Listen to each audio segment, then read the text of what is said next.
Welcome back to the David Kurten Show. This is today's News Talk, TNT, and I'm your host, David Kurten. Now, I have to declare my next guest is someone that I know from the Heritage Party. Please welcome to the show, Madeleine Hunt, who is the General Secretary of the Heritage Party and an expert in local government and devolution. Madeleine, welcome to the show.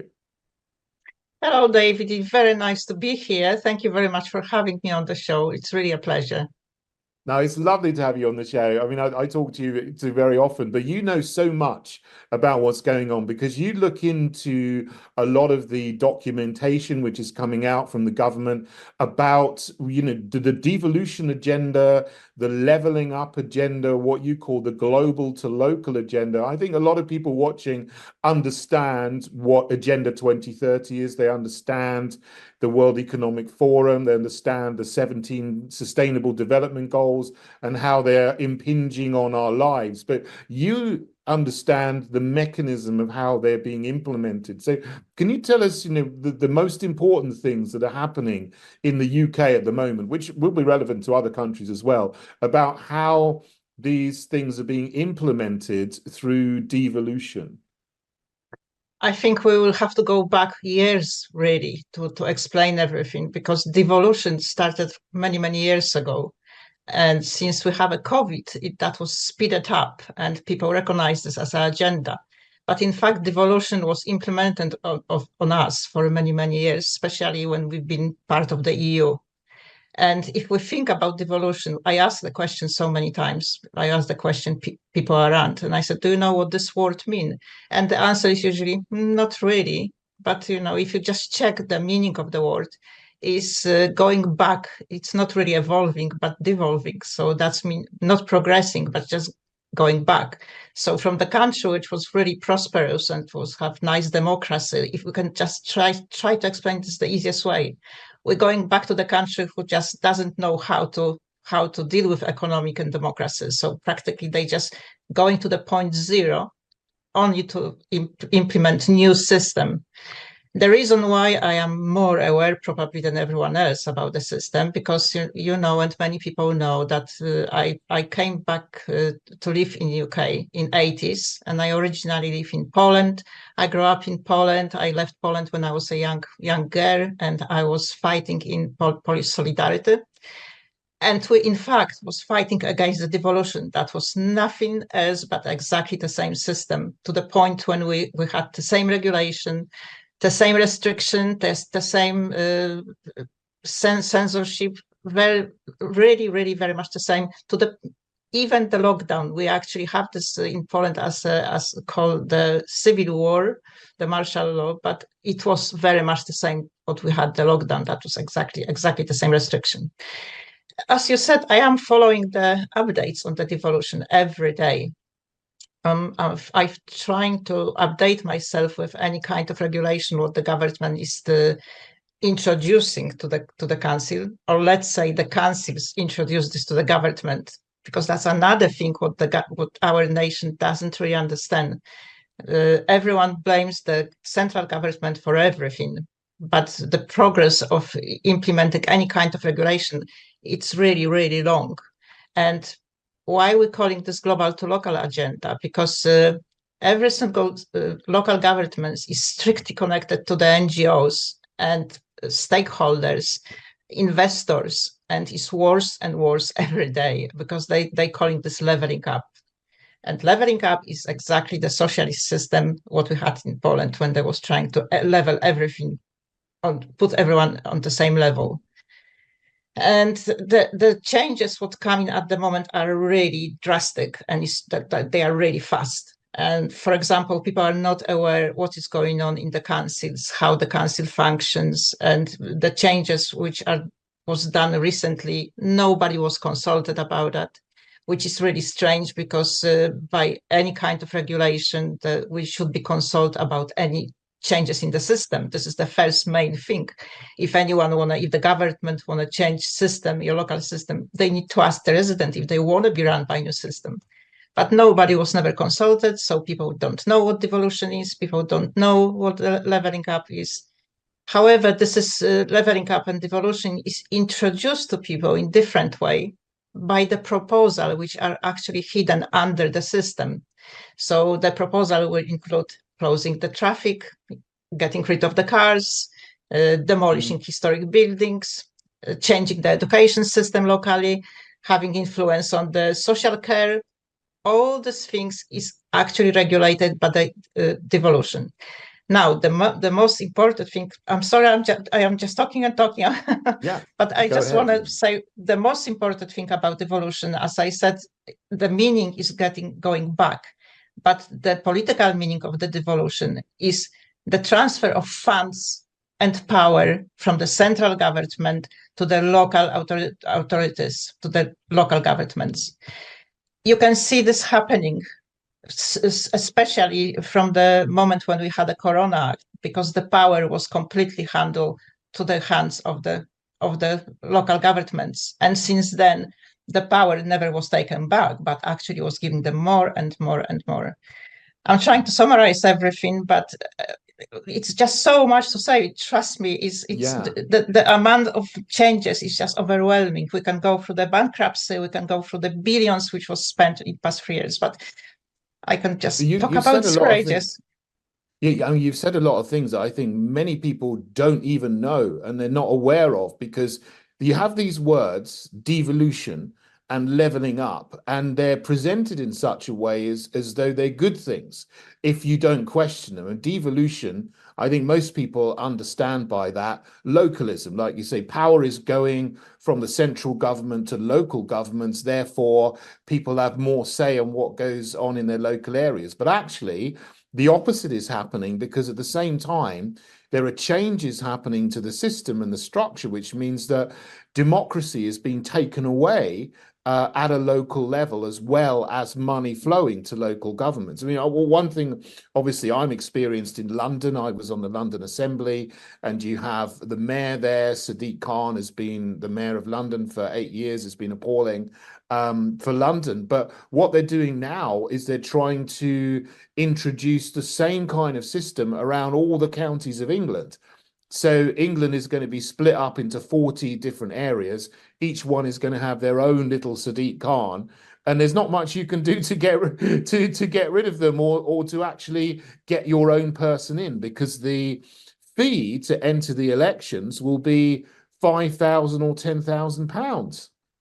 So normal people will not even be able to stand to be the mayor of Cornwall, the mayor of Yorkshire, the mayor of Suffolk, or whatever it is. And then you'll have this person in who has complete control and authority over lots of areas, which at the moment are governed by Westminster, but are going to go into the hands of some new apparatchik. Is that a fair assessment, or is there more to it? It is very fair assessment, but I think it's more and more. They recently introduced the community boards. They're calling this community boards. So again, to just cut the story short, at the moment, 60% of UK is under the devolution system already. So that is really worrying. 55 councils signed under the community board. So as you said, it really sounds wonderful, because it sounds like this is the people power kind of government. But we have to remember that the communist system based on the people power government. So this is a fake communities running the system. So what they're going to do with the boards, they're going to replace elected councillors. There are no more election what we know. This will be very strictly controlled election. They're going to replace the councillors with the community boards. So the community boards sound wonderful. That would be some people from particular area of our life. That's supposed to be. So we should have one philanthropist, apparently, one policeman. I don't even remember the list, but it's just ridiculous. But the thing is, it doesn't matter how nice it sounds. Those people are already chosen. Those people are coming from selected communities.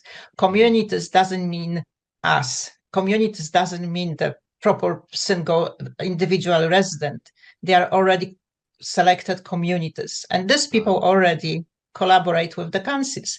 And the funny thing is, because your question straight away, like, if they want to replace the councillors wouldn't be happy with that, obviously.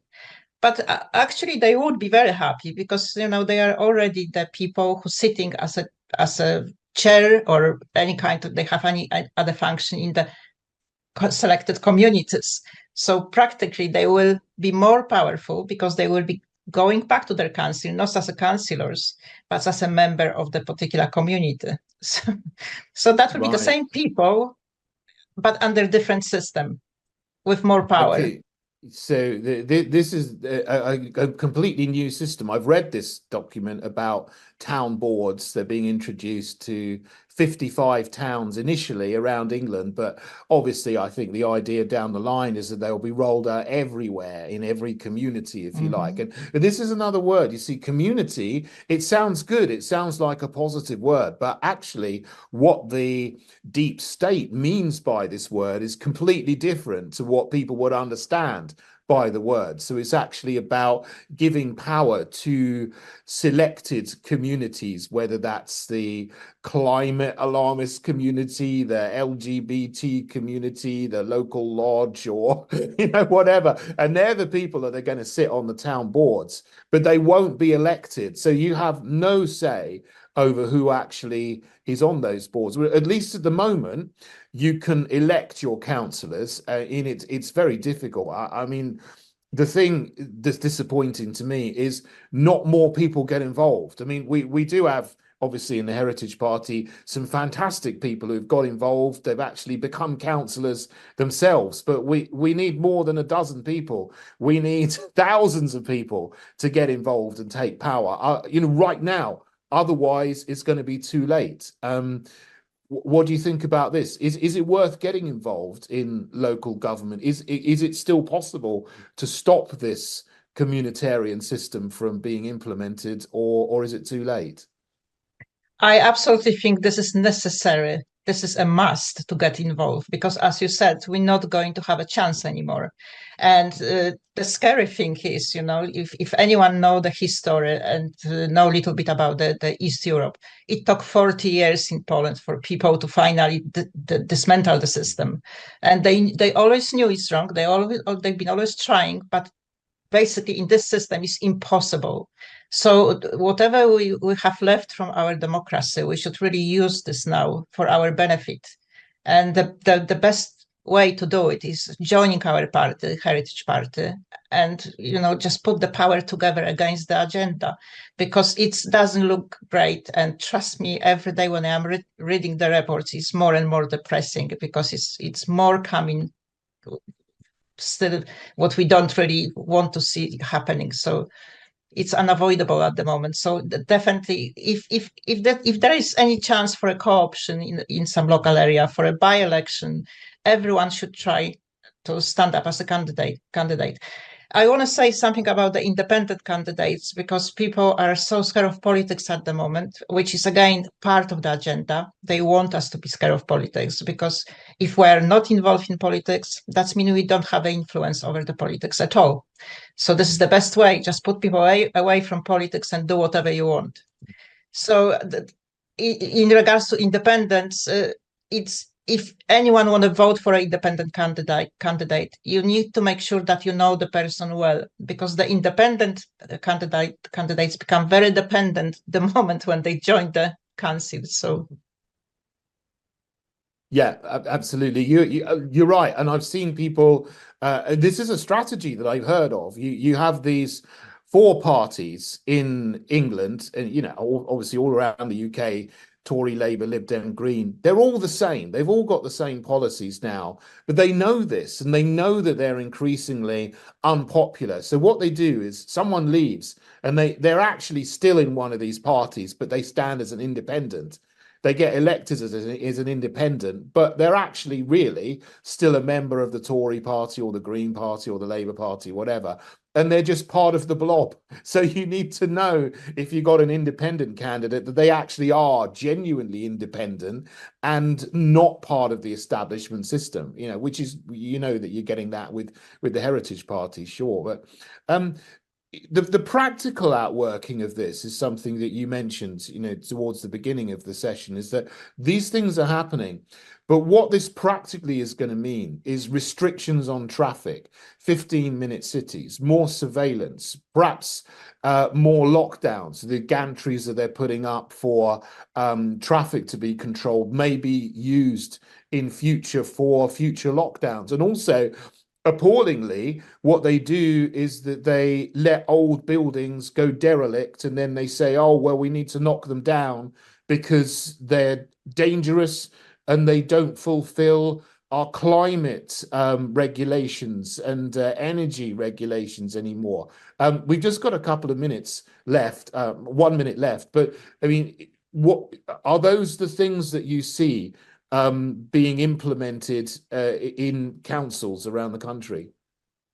I think it's more, David, because everything what we actually seeing with the farming industry, with any kind of businesses, they want to practically destroy, and this is all in the hands of the council. Any kind of regulation, it's happening in the council, then go to the House of Parliament, and then is debate of that on this. So everything what we see, that's the local government. Yeah, it's so important to get involved in local government because it is government. It's not just Westminster. And you stood recently in an election and there was a turnout of 11%, which means that 89% of people didn't bother to vote. If we have that, we're just going to keep on getting what we've always got. So then my plea to you, and I'm sure Madeleine would agree with this, is get involved in politics. At the very least, vote. If you can, join a political party that you know is going to be on the side of the people. My one is good. And you can then be a candidate, get involved, make the change that we need to see in this country. Because if we don't get involved and we don't make the change, we're just going to keep on getting the same old that we've always got. And things are just going to get worse. If you want to save your historic buildings, if you want to keep using your cars, if we want to save our farmers, if we don't want more development and more mass rapid immigration, you need to get involved in politics. So please come join me and make that change that we need. Be the change you want to see in the world. Everybody, thank you so much for joining me today on the David Kurten Show. This is me, David Kurten, on today's News Talk TNT. See you again tomorrow.